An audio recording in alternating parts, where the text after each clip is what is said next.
Hello guys, may bagyo na naman. Ang mahirap lang dito pag bumabagyo, tumutulo kasi yung bubong namin. Ngayon, nilagyan na naman to ng bulkasil kaso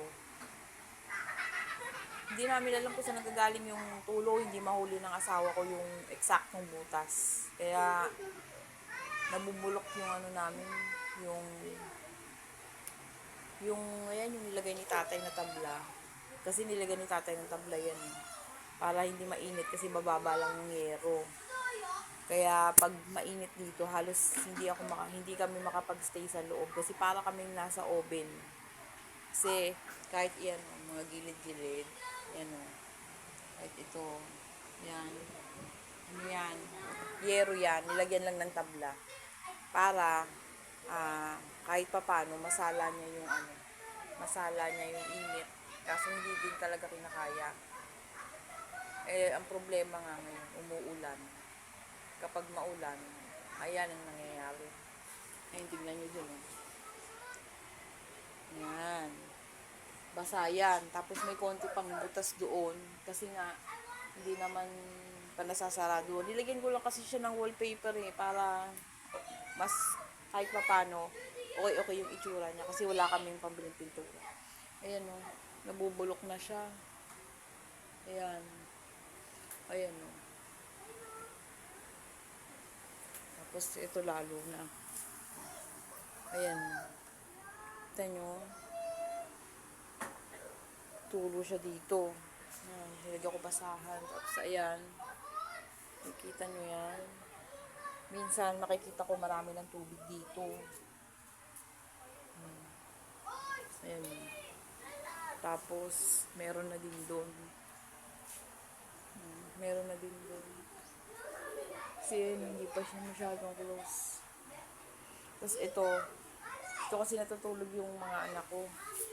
Ito sila natutulog. Hindi na namin sila tinatabihan kasi nalulula ako doon sa papag. Pag gumagalaw, para siyang maalo, nalulula ako. Kaya dito kami sa baba natutulog. Naglalatag lang ako ng puzzle. Tapos ito. Tapos itong isang makapal. Sinasapi namin mag-asawa. Ang problema kapag malakas ang ulan, tumutulo dito. Tapos tumutulo din dito. Dito. May ginagawa namin mag-asawa, lumilipat kami dito. Pag sobrang lakas ng ulan, tumutulo din doon sa higaan namin. Kaya kagabi, nung tumulo, dito na kami lumipat. Tinanggal ko to. Tapos dito kami. Ayan. Dito kami naiga. May problema pa. Dito sa lutuan ko tumutulo din kasi butas-butas yung bubong dyan. Ayan. Kita nyo yung dito ako nagkukusina. Ayan. Dito yung mga lagayan namin. Ito yung jug. Ayan. Pag nakaluto na ako, pinapasok ko na siya. Magsasaing ako ng hanggang mamayang gabi. Tapos itong ulam namin hanggang mamayang gabi na rin yun. Kaya sabi ko, kung sakasakaling mapansin man ako ng Facebook, sana